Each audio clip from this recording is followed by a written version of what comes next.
What's the best way to report the rental of my equipment?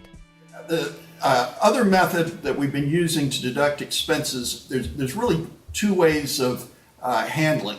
One is if you have relatively minor amounts of income from rentals of equipment, say to the production company, a couple of $1,000s maybe. Those we normally will report on line 21 right on the front of the income tax return as other income, and then we'll take deductions, hopefully enough to zero that out on line 36 as other expenses on the return. In doing so, you can only take expenses up to the amount of income that you have. You can't show a loss using that method. The other is that we put both the income and the expense on Schedule C of the return. That's reporting as if you're a sole proprietor.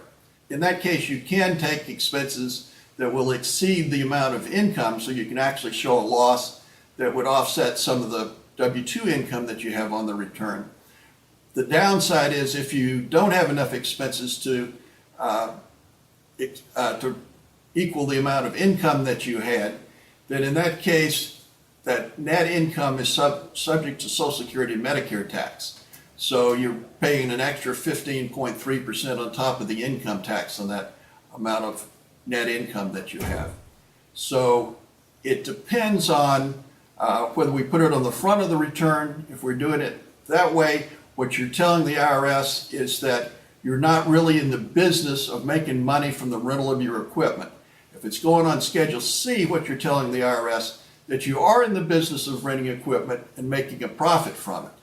Now, we do have clients that have several hundred of thousands of dollars in rental income each year. It's hard to argue that they're not in the business of trying to make money and make a profit from that. So generally that'll go over on the Schedule C side, whereas relatively smaller amounts, $2,000 to $3,000, we'll put on the front of the return.